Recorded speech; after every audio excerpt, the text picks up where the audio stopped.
केसरी महाराज के यहां संतान नहीं हो सकती, अंजनी मैया की संतान की इच्छा है।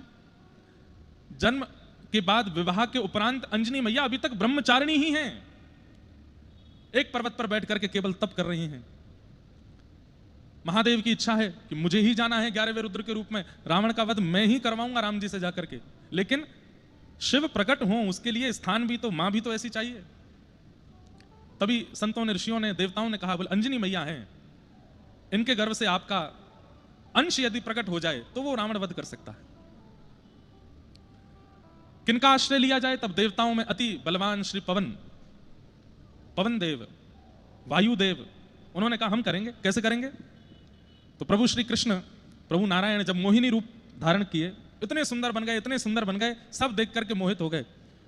उस मोहिनी रूप को देख करके महादेव के नेत्रों से ऐसे प्रेमाश्रु प्रकट हुए, उन प्रेमाश्रुओं ने ही पृथ्वी पर आकर के अनेक अनेक रत्नों का रूप धारण कर लिया, स्वर्ण का, चांदी का रूप धारण कर लिया। उन्हीं प्रेमाश्रुओं को कई संतों ने, कई ऋषियों ने अपने पास में अभिषिंचित कर लिया। तभी पवन देव ने देखा कि महादेव के नेत्रों से प्रेमाश्रु प्रकट हो रहे हैं। पवन देव उसी प्रेमाश्रु को लेकर के गए हैं और पर्वत के ऊपर बैठी हुई अंजनी मैया के पास पहुंचे। ध्यानस्थ बैठी हैं। तभी उनको ऐसा अनुभव हुआ जैसे मानो किसी ने उनके अंग का स्पर्श किया हो। तुरंत अंजनी मैया के नेत्र खुल गए। कौन है? कौन मेरा स्पर्श कर रहा है? मैं ब्रह्मचारिणी हूं, किसकी इतनी हिम्मत हुई जो मेरा स्पर्श करे? तुरंत पवन देव बोले, मैया मैं हूं, आप बिल्कुल चिंतित मत होइए। आपने मेरा स्पर्श कैसे किया? मैं पवित्र नारी हूं, आपने मेरा स्पर्श किया कैसे?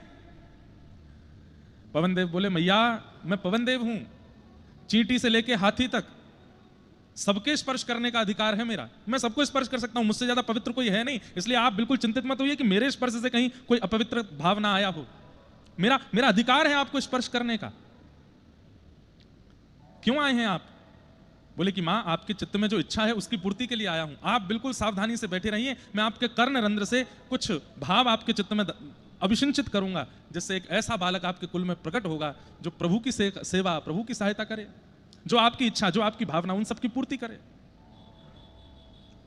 और अंजनी मैया ध्यानस्थ बैठी हैं और तभी कर्ण रंध्र से वह प्रेमाश्रु महादेव का गर्भ में विराजमान हुआ और अंजनी मैया के गर्भ से प्रभु श्री हनुमान का अवतरण हुआ। अब देखो कितनी कथाएं हैं।